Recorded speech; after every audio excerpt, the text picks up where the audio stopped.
Pues vamos a dar inicio a nuestro análisis de este 26 de noviembre del año 2014. En el tema internacional quisiera hacer hincapié en algunos de los fenómenos que se han venido gestando en el mundo musulmán y que en este momento tienen un significado muy particular frente a la comunidad europea, frente a la Iglesia Católica, frente al proyecto norteamericano de extender la democracia en los países islámicos. Y en este sentido me parece que hay algunos datos que nos hacen ver la relevancia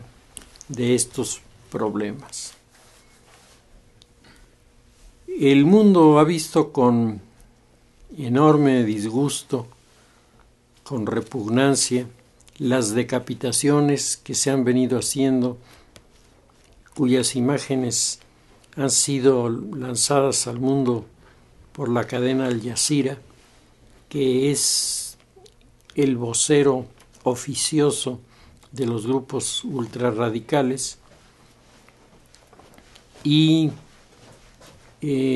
a raíz de que se producen estas decapitaciones, se produce la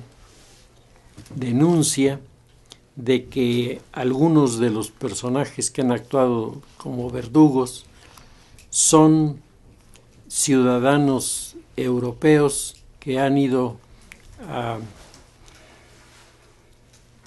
Irak atraídos por esta nueva visión del Estado Islámico. En los últimos datos se puede constatar por la aportación de los grupos policíacos y de inteligencia de Francia y de Inglaterra y Alemania,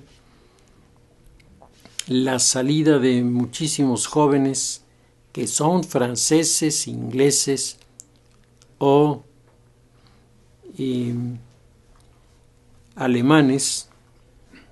es decir, no son hijos de musulmanes nacidos, sino son hijos de alemanes nacidos en Alemania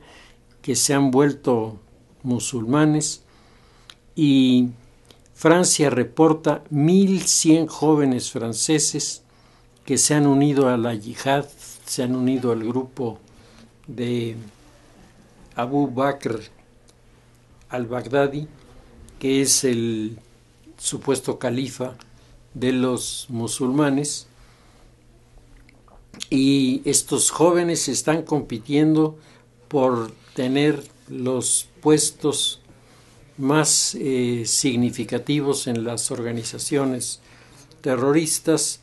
y se han prestado a decapitar en una forma salvaje a rehenes, porque de esa manera, según el código de los grupos terroristas, habiéndose comprometido en un crimen de esa categoría,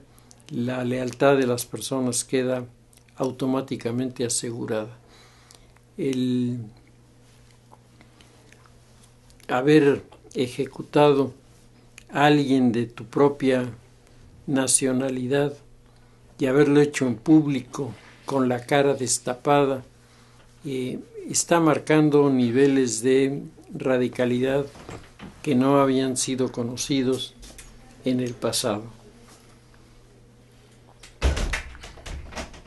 Son 1.100 jóvenes franceses que están localizados, y de estos se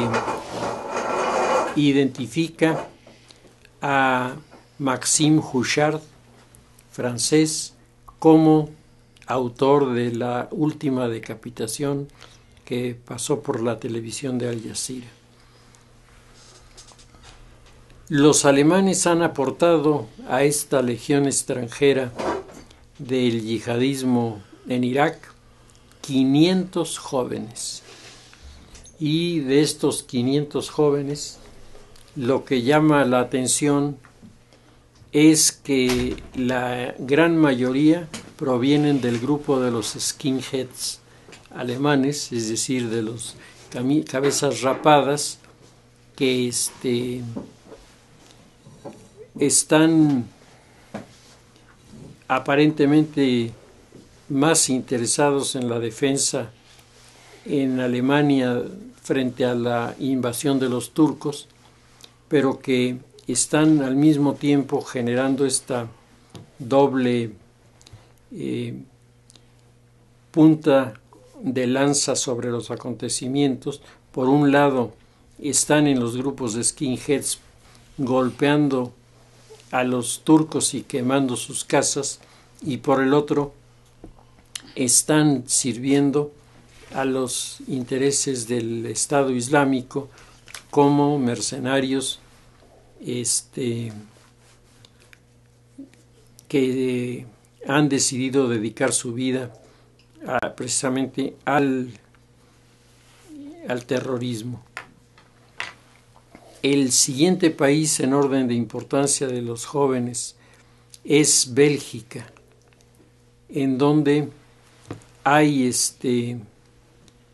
una cantidad de chicos que provienen de los círculos juveniles que han renunciado en el mundo occidental a lo religioso, es decir, que no se sienten identificados con el cristianismo, pero ahora resultan atraídos por el movimiento de los fundamentalistas en el territorio de Irak. Antoine Barbusse, politólogo franco-libanés, hace un análisis de este fenómeno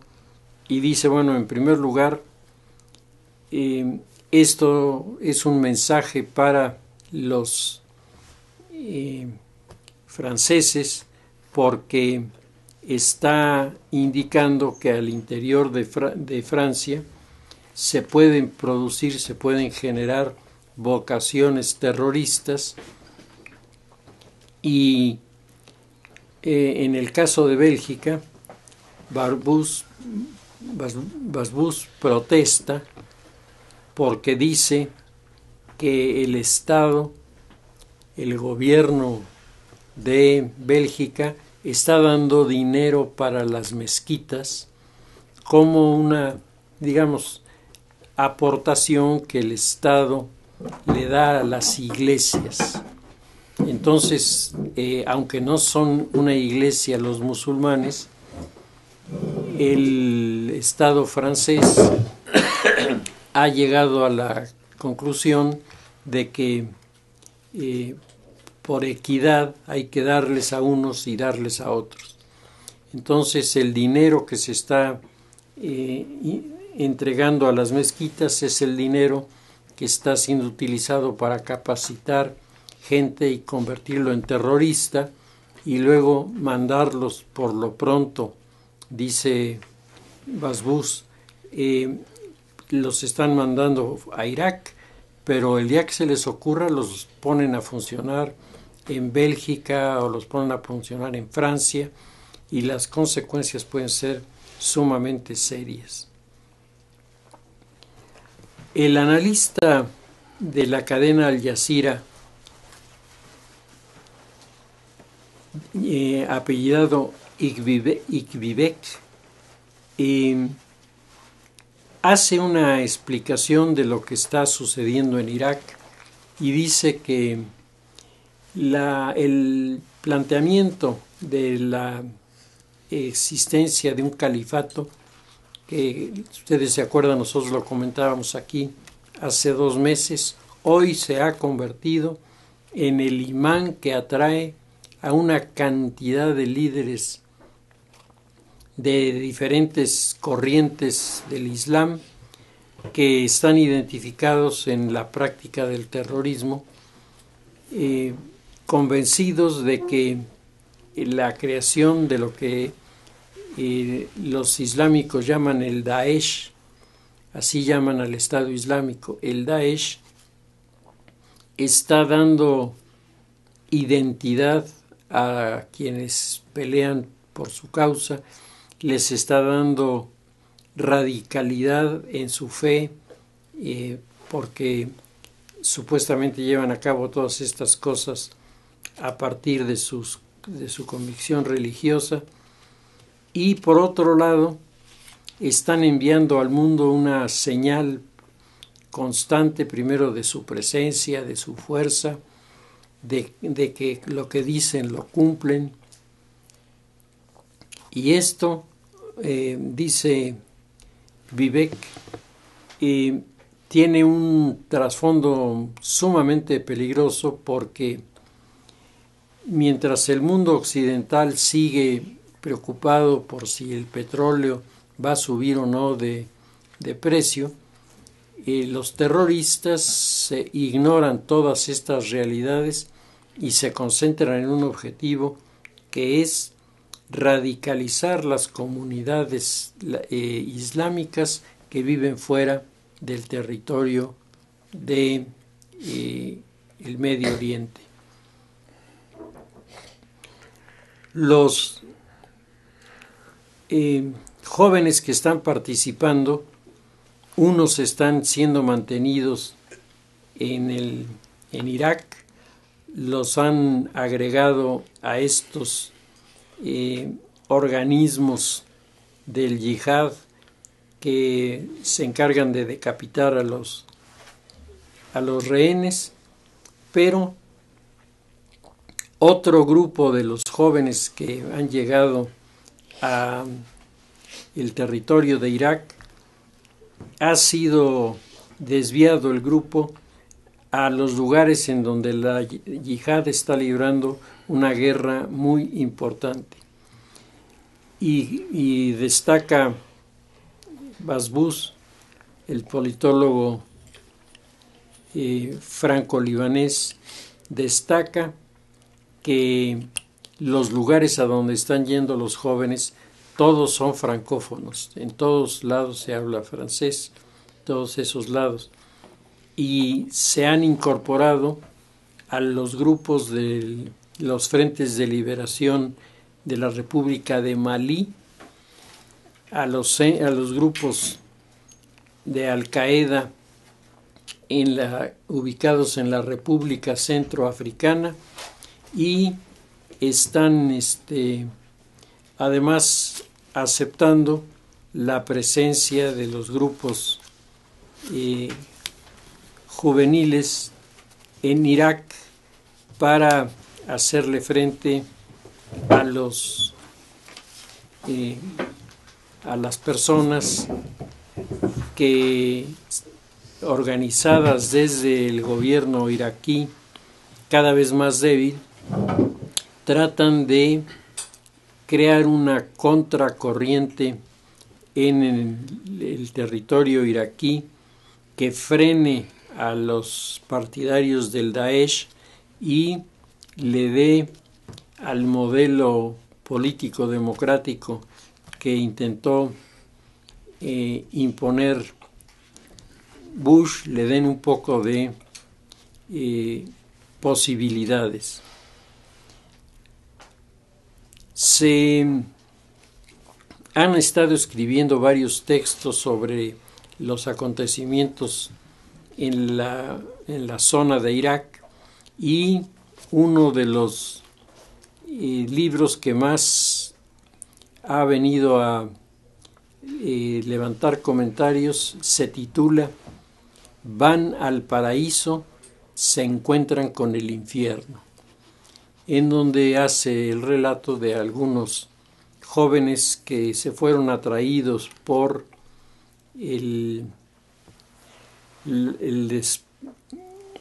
la cantidad de información que se reparte a través de los medios culturales de las embajadas, que están destinados a jalar a los chamacos y a convertirlos en militantes de la yihad. El 20% de los yihadistas en este momento reclutados en Europa, el 20% no tiene 18 años. O sea, estamos hablando de chamaquitos de 16, 17 años que se meten al terrorismo, se meten a la guerrilla, y sería difícil que uno pudiera suponer que son peligrosos, pero lo están haciendo y en grado extremo. Se ha formado en el califato de al-Baghdadi lo que se llama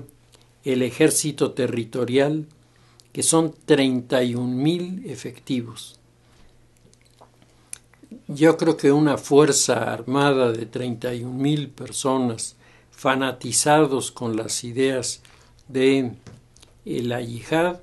puede poner en serios predicamentos a los que ahora miran con un cierto menosprecio a los terroristas, creyendo que la mayoría de ellos son gente inculta y sin preparación, cuando en la realidad, sobre todo los jóvenes que están llegando de Europa, son personas que han cursado mínimo hasta la preparatoria, mínimo, y algunos ya son profesionistas, etcétera, etcétera. De los 31,000 efectivos que tiene el ejército territorial del califato, 15,000 de ellos son extranjeros. Esto pues nos da una idea de cómo está impactando el concepto del Estado Islámico delante de la gente. Richard Burrell, agente del MI6, Servicio de Inteligencia y Seguridad de Inglaterra, acaba de hacer una denuncia en la que él cuenta cómo se infiltró en los grupos del terrorismo yihadista, cómo lo recogieron a él en Inglaterra y lo llevaron hasta Irak primero, y luego, como hablaba inglés, lo mandan a Nigeria, lo mandan a otros lugares, y él dice que en todas partes donde estuvo, él se dedicó a hacer recopilación de información. Y entonces él dice que preguntando en África sobre quién pagaba los gastos de los que estaban peleando en la zona de Malí, dice, nada más el boleto desde Europa ya es bastante caro, luego las armas, las municiones, los lugares para donde pernoctan. Dice, todo eso, más, dice, algo de lo que no se habla, todos los grupos, las personas que pertenecen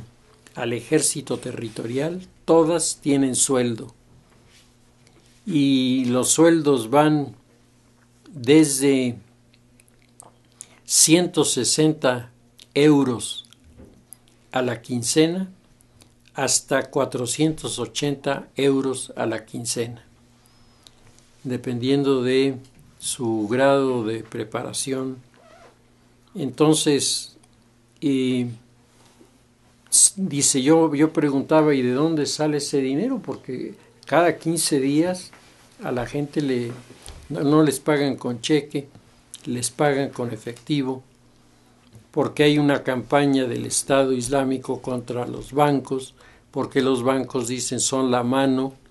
del imperialismo metida en un área que es muy delicada, que es la economía. Entonces no queremos nada que ver con los bancos, nosotros manejamos el dinero de otra forma. En Irak, en este momento hay, además de esta disputa importante entre los grupos islámicos, está una discusión sobre el partido Baas. El partido Baas ha sido tradicionalmente, desde la época de Gamal Abdel Nasser, ha sido el partido más importante de esta región. Y entonces ahora están preguntándose si vale la pena mantener vivo un partido que tiene antecedentes muy precisos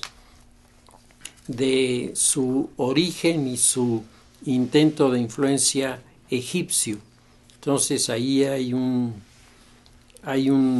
debate. Pero hay otros grupos que consideran que el único partido que puede concursar en las elecciones pues es precisamente el partido Baas por sus antecedentes. El partido Baas fue propuesto en el año de 1947. Fue propuesto por un sirio de origen griego, Michel Aflaq, griego de religión ortodoxa, y un sirio de origen árabe llamado Salah Bitar. Estos dos estaban estudiando durante la Segunda Guerra Mundial en Francia, en la Sorbona de París, lo que habla que eran personas de buenos recursos, porque estudiar en la Sorbona no es tan simple. Se conocieron allí, se volvieron marxistas en la Sorbona de París, y cuando en 1947 ellos regresan a Siria, se les ocurre que sería bueno fundar un partido, pero un partido para los árabes, no un partido para los franceses que viven allí, sino un partido para los árabes. Y entonces fundan el Hizb al-Ba'ath al-Arabi, que significa el Partido de la Resurrección Árabe. El nombre de Partido de la Resurrección lo toman porque cuando se conocieron Aflaq y Bitar, estaban compartiendo una misma lectura, que es el libro de Tolstoy que se llama Resurrección. Entonces les impactó tanto que le pusieron el nombre de Partido de la Resurrección a este partido que existe en Siria, en Irak, en Egipto. Y la pregunta que se hacen los seguidores del Dasher, del Estado Islámico, es si vale la pena conservar estos recursos o no aceptarlos, a formar un nuevo partido y darle un nuevo sentido,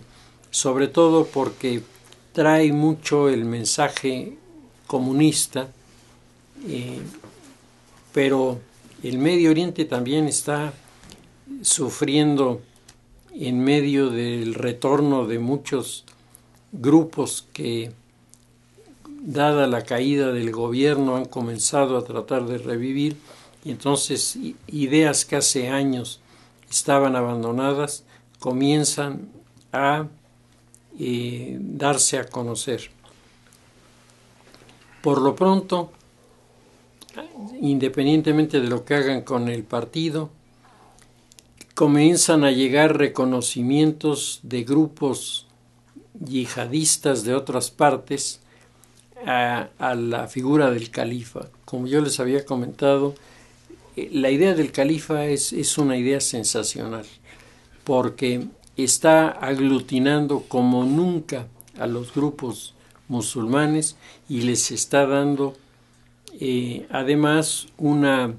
motivación muy intensa, porque el califa cada semana habla los viernes, que es el día de feriado del mundo musulmán. Los viernes habla por la televisión y manda mensajes muy alentadores. El primero de los líderes que ha reconocido al califa, Ansar Beit, está llamando a otros líderes yihadistas con ese principio de la unidad como la mejor manera de mostrar la fuerza frente al mundo occidental. Y el siguiente paso de los grupos fundamentalistas del yihadismo ha sido ignorar la convocatoria a elecciones en Túnez. Entonces, mientras la mayoría de los analistas daban por supuesto que Túnez lo gobernarían los yihadistas no se presentaron a las elecciones, y el mensaje que envían es que no es la democracia el modelo que ellos están apoyando. El movimiento político del yihadismo, que tiene oficinas incluso fuera de Túnez, es el Nida Tunis, y su líder Ennahda están en este momento regateando con los grupos de Al-Qaeda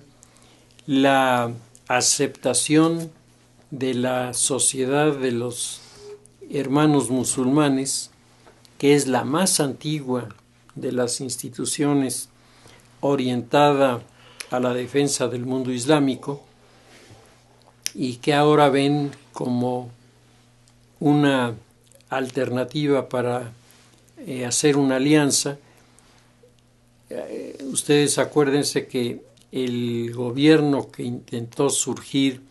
en Egipto después de la dictadura militar se vino abajo, no aguantó la presión, y estaba constituido básicamente con los líderes de este movimiento de los hermanos musulmanes de Egipto. Junto con el terrorismo islámico, en la región de Siria y de Irak ha surgido un nuevo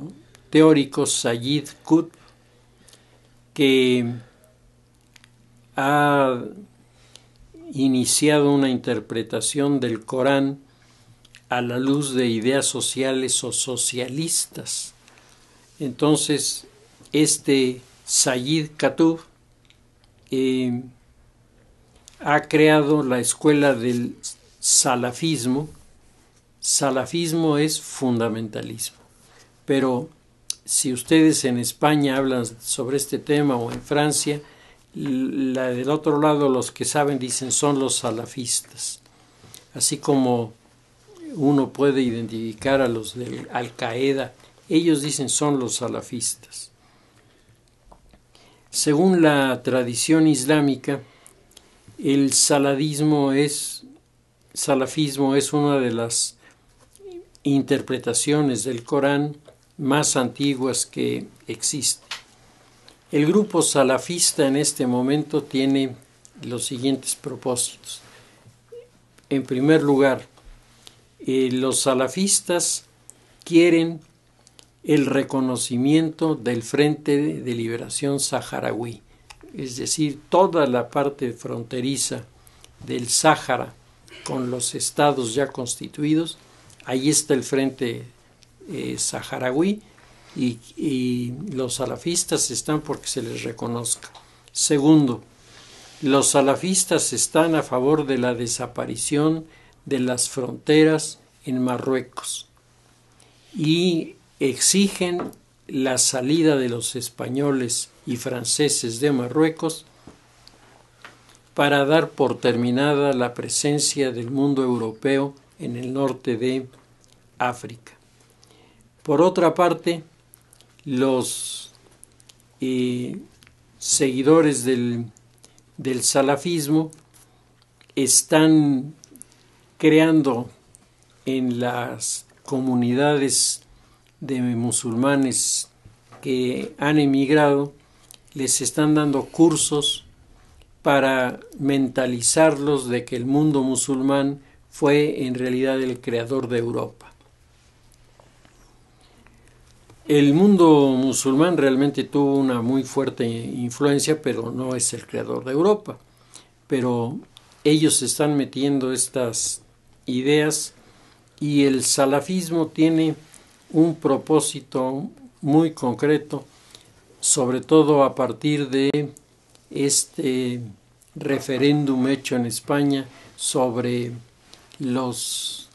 nacionalismos regionales o los regionalismos. Los catalanes están diciendo que en la consulta que hicieron a la sociedad, ellos tienen derecho de separarse de España. Siguiendo esa lógica, los seguidores del salafismo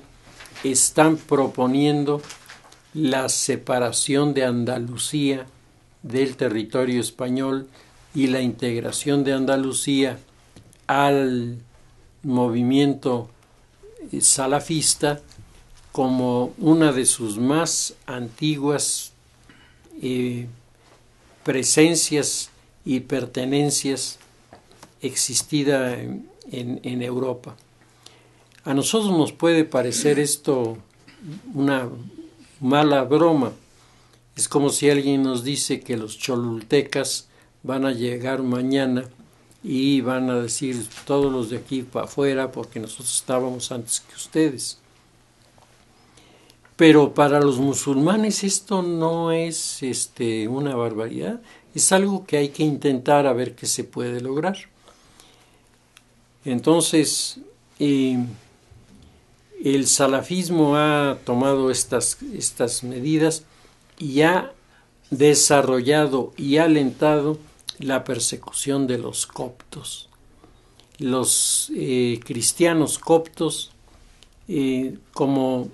los cristianos etíopes, conforman un rito aparte en el mundo católico porque son las culturas y núcleos humanos cristianos que se quedaron atrapados por los musulmanes desde el año 650 de la era cristiana. Sí tienen más de 1000 años en esa situación. Se quedaron atrapados y entonces, al haber perdido el contacto con el mundo cristiano de Europa, pues les pasó de noche la Edad Media y les pasó de noche 3/4 partes de la modernidad. Entonces, sus elementos doctrinarios uno los lee y básicamente son católicos, pero tienen también una gran cantidad de cosas que han agregado por sugerencias de los dirigentes de estas iglesias que pues están acostumbrados a mandarse a sí mismos. Los coptos particularmente son fuertes en Egipto, y son fuertes en Egipto porque los coptos tradujeron los escritos que se habían quedado en el desierto, dejados ahí por los antiguos cristianos, y de ahí salieron los que se llaman los apócrifos, es decir, los textos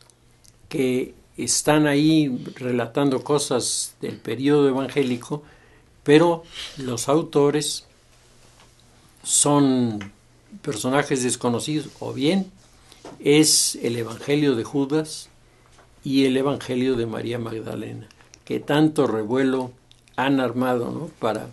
por su contenido. Yo me conseguí un libro en Nueva York que son los documentos de Nag Hammadi, y leyendo el apócrifo de Magdalena, con ese le meten ruido a la iglesia, pero en serio. Sin embargo, los coptos no están en una actitud de desafío frente al cristianismo. Es más, le han pedido al Papa Francisco su ayuda, y el Papa Francisco ha contestado que sí, va a hablar públicamente en favor de los coptos frente a la persecución terrible que están recibiendo los coptos en Irak y la que están recibiendo en Egipto. Entonces, todos estos factores pues nos hacen ver que la situación en el Medio Oriente está cada vez más reñida con la idea de la paz y cada vez más cercana, desafortunadamente, a las acciones marcadas por las ideologías fundamentalistas religiosas, que no creo que nos auguren tiempos de tranquilidad, sino más bien tiempos de mayor violencia. Sobre el tema de la situación política en nuestro país, en lo particular estoy convencido de que estamos viviendo una de las etapas más peligrosas y más críticas de los últimos años. Nos estamos encontrando aquí con un rebote internacional que no puede ignorarse, con un fenómeno político que está poniendo énfasis en todos los puntos con los que se ha venido rompiendo la tradición política del país, y han venido surgiendo enfoques nuevos, enfoques que nos hablan del cambio de época, que nos hablan de la crisis de los partidos, que nos hablan de la crisis de los actores políticos. Pero al mismo tiempo nos hablan de esta corriente de lo revolucionario que sigue latiendo debajo de muchas realidades que uno piensa que ya están resueltas o que ya están abandonadas. Si nosotros revisamos los medios de comunicación escritos, oímos las noticias en televisión, los programas de opinión, etc., yo creo que todo el mundo se ha dado cuenta, o por lo menos debería haberse dado cuenta, de que en el caso de la Normal y los desaparecidos, los 42, 43 desaparecidos, hay una serie de cambios que son inquietantes. En primer lugar, el tema de los desaparecidos se va volviendo el tema secundario, como el telón de fondo. Y lo que está en primera plana, lo que está apareciendo, es la lucha, el enfrentamiento que se está dando no solo en el Partido Revolucionario Institucional, sino se está dando en el PRD, se está dando en el PAN, que me parece son los partidos más representativos en este momento de la crisis de la que estamos hablando. El Partido Revolucionario Institucional regresó al poder no solo por las medidas que en su momento Felipe Calderón implementó para confrontar al narcotráfico, no solo esto que resultó una experiencia sangrienta, que yo siempre me he preguntado si Calderón no hubiera hecho esto, si podíamos haber garantizado que no sucediera. Yo tengo mis dudas porque los fenómenos que se desencadenaron, si bien es cierto aprovecharon algunos de los espacios que les abrió Calderón, esto traía primero muchos antecedentes atrás y traía muchos proyectos por delante que nada tuvieron que ver con Calderón. Pero el desafío del gobierno de Calderón para resolver el problema del empleo y para resolver el problema de la economía doméstica, pues yo creo que todos sabemos que no pudo progresar,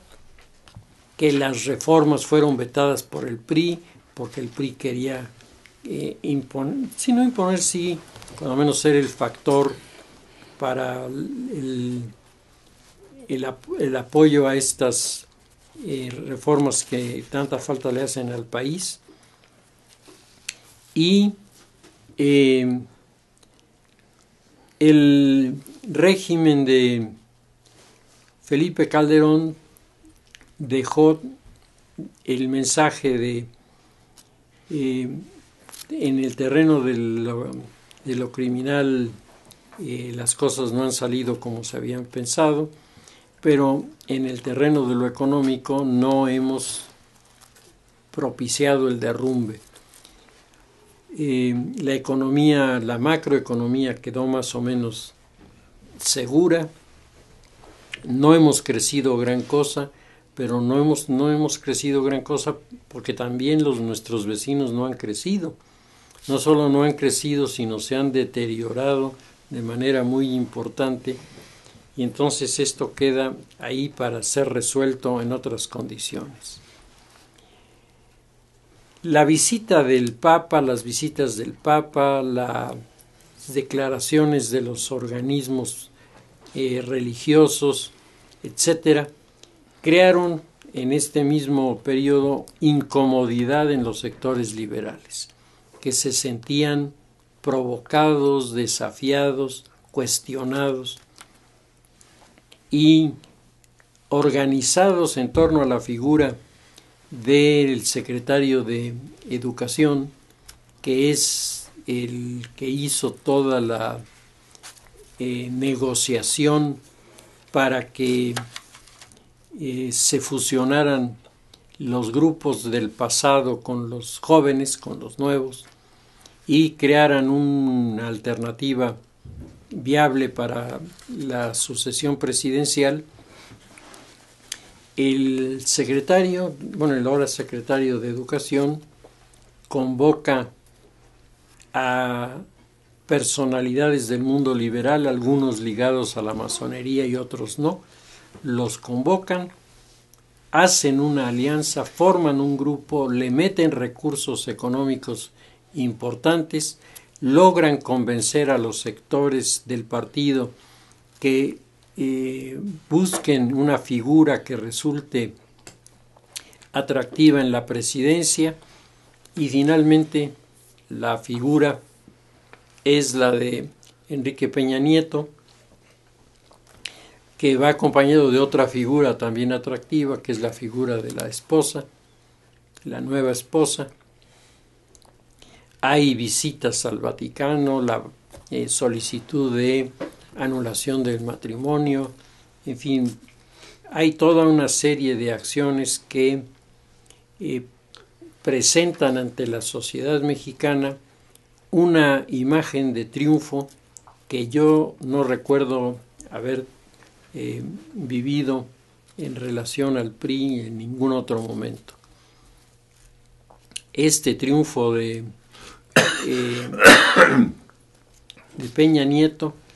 llegó lleno de mensajes de esperanza, lleno de nuevos planes, de nuevas ideas, y con funcionarios jóvenes, Videgaray y todo el grupo de jóvenes que salen del ITAM, con los que conforman básicamente la Secretaría de Hacienda. Se anuncia a bombo y platillo que el problema del crimen organizado se acaba, que la economía va a repuntar cuando menos 4 puntos en los próximos años, y estando a punto de llegar al segundo año de el gobierno de Peña Nieto, pues nos damos cuenta de que la alianza que unió al grupo político del estado de Hidalgo con Murillo Karam y con Osorio Chong, que son las dos figuras que salen de ahí, Choaifet, que aporta el respaldo de lo que quedaba del grupo Atlacomulco, más otras alianzas que se hicieron para darle solidez al grupo, todo bajo un lema: rescatar el Estado laico. A mí me parece que el Estado laico nunca ha estado en peligro. El Estado laico, nos guste o nos deje de gustar, se consolidó en los 30 y tantos años que el catolicismo se abstuvo de participar en la política. Ahí se garantizó la laicidad, y luego, aunque se han rescatado algunos espacios, porque esto es cierto, en general en la sociedad mexicana el tema del laicismo, salvo ciertas personas atrapadas en la cápsula del tiempo en el pasado, pues el resto de los seres humanos ya no nos metemos en las discusiones sobre un Estado que todos coincidimos en que tiene que ser laico. El proyecto de Peña Nieto gira en torno a la figura del presidente. Entonces, yo me acuerdo que cuando se hizo aquí en Puebla una reunión de los organismos empresariales, las universidades, los grupos sociales, para hablar sobre las elecciones de hace 2 años, vinieron a una conferencia en la que hablaron de la necesidad de las alianzas, etcétera. Vino Jorge Castañeda, vino Aguilar Camín y vino el que había sido presidente del Tribunal Electoral a dar una plática sobre cómo estaban cambiando las cosas en la política. Entonces, aprovechando que a mí me habían pedido que fuera el moderador, yo me aproveché para hacerles una pregunta a los 3 y les pregunté: antes de las elecciones y antes de todo el barullo que la elección trae consigo, ¿habrá alguna persona realmente interesada en ser presidente de este país cuando la presidencia ha sido terriblemente acotada, cuando el presidente no puede visitar la Cámara de Diputados, cuando las iniciativas del presidente acaban siempre siendo rechazadas, cuando no se le da la opción de dialogar? ¿A alguien le interesará ser presidente? Entonces, ni Castañeda ni el del tribunal quisieron contestar, dijeron que no. El único que contestó fue Aguilar Camín, y Aguilar Camín dijo: lo que usted dice es un peligro, ciertamente es un peligro, si se mantuviera la figura del presidente como está. Y entonces dijo Aguilar Camín: el triunfo de un candidato como el que tiene el PRI en este momento significaría, primero, que tiene una figura que agrada a los mexicanos, que lo van a seguir porque les resulta una persona simpática, va a tener un programa incluyente y propositivo muy intenso, y va a garantizar que la violencia se reduzca a cosas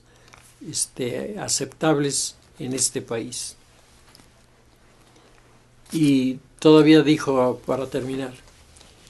sin la figura del presidente, el proyecto del que estamos hablando no tiene viabilidad. Por eso es que la figura del presidente va a ser fortalecida, se le van a regresar las facultades que ha perdido, etc. Aguilar Camín captaba perfectamente que el modelo mexicano, el modelo que se estaba proponiendo, era una especie de vamos a regresarnos al pasado con personas que piensen en el futuro y ya logramos resolver el problema. ¿Qué ha pasado entonces para acá? Desde el día en que toma posesión Peña Nieto, desde ese día aparece el grupo de los anarcos, que ha hecho barbaridad y media, y siguen discutiendo si los van a consignar o no los van a consignar a los 11 últimos que acaban de detener. Los anarquistas han aportado en estos 2 años manifestaciones de una violencia desconocida, un intento de quemar una de las puertas del Palacio Nacional, en donde, si ustedes vieron la escena en televisión, alguien desde adentro abre para que echen el combustible. ¿Quién estaba adentro abriendo? Si adentro estaban los soldados. Es algo que uno se queda con la duda, bueno, ¿quién está jugando de qué lado, no? Los anarquistas han asaltado la torre de la rectoría en la UNAM y se posesionaron de ella apenas hace unos días. Se han adueñado de una de las salas de proyección y de teatro de la UNAM, que había costado una fortuna, y la han desmantelado. Ya ni bancas tiene, todo lo que tenía lo vendieron, y nadie los toca, y nadie les pregunta, y nadie les dice. Y en el terreno del crimen, bueno, pues el número de personas asesinadas es mayor ahora del que fue en el último año de Felipe Calderón, y ahora además se están presentando por primera vez, y yo sigo creyendo de que esto tiene poco o nada que ver con Calderón y poco o nada que ver con Peña. Esto es el fenómeno de la transformación de las grandes mafias internacionales que se están adueñando no solamente de los mercados, se están adueñando de los territorios. Yo les recuerdo que apenas hace 2 años hubo un intento formal del crimen organizado de adueñarse de la isla de Jamaica, y estuvieron a punto de lograrlo. De no haber intervenido el ejército inglés apoyando al gobierno jamaiquino, tendríamos el primer narcoestado estratégicamente ubicado en la región del Caribe. Lo que ha pasado en nuestro país en los últimos 2 años es el siguiente paso programado de las mafias internacionales: establecer bases territoriales que les permitan garantizar el manejo de sus productos sin que nadie los moleste. Eso significa que van a tener los territorios dominados, normalmente a base de soltar dinero a los funcionarios. Sabemos que el área de los municipios pues es un área en donde la gente no tiene muchos recursos, no tiene mucho que alentar allí, y que cuando alguien aparece con billetes en la mano, sobre todo si los billetes son verdes, pues en ese momento la gente se suaviza. Comenzaron a producirse incidentes desde la época de Felipe Calderón, con aquellas bombas lanzadas el día del 16 de septiembre que dejaron una huella marcada de la irresponsabilidad y al mismo tiempo de la audacia de los grupos enfrentados. Y de entonces para acá se han venido suscitando en territorios específicos: Michoacán, Guerrero, Oaxaca, Morelos y Tamaulipas, que son los estados en donde el fenómeno, Sinaloa, en donde el fenómeno ha calado, pero ha calado en grande, y tal vez Sinaloa menos, porque Sinaloa ya tenía muy avanzado el proceso antes de que entrara Vicente Fox. Era uno de los estados más golpeados por estos temas. Y este conjunto de territorios ahora se ha convertido en el punto de disputa entre los seguidores de el Partido Revolucionario Institucional y los que lo están desafiando. Y así tenemos que en las últimas semanas, habiendo ocurrido todos estos incidentes de Iguala, ahora podemos hacer una reconstrucción porque han aparecido los datos en los medios. Los 43 tomaron por asalto unos camiones y se fueron en los camiones a hacer una comisión que les habían encomendado la gente del presidente municipal de Iguala, en donde iban ellos a participar en contra de la esposa del presidente municipal, hacer el sabotaje del informe de la dama. Y esto nos pone de relevancia la presencia, en primer lugar, de gente conectada con el crimen en los aparatos de gobierno, y por otro lado, las rivalidades tan fuertes que hay, porque aquí de repente descubrimos que para algunas de estas personas decir mátalos es como decir cualquier cosa. Se levanta todo una presión de la sociedad que está verdaderamente harta de tantos problemas, y la sociedad exige que se investigue. Y entre el tiempo que transcurre de que se inician las peticiones y reclamos y el llamado de los padres de familia y las primeras manifestaciones de apoyo, se arma un escenario en el que la figura del presidente está quedando atrapada. Entonces, la mente maestra que está detrás de todas las cosas que están ocurriendo, evidentemente sabe para dónde va a ir a parar. Nosotros lo que podemos presenciar con gran inquietud, con gran angustia, es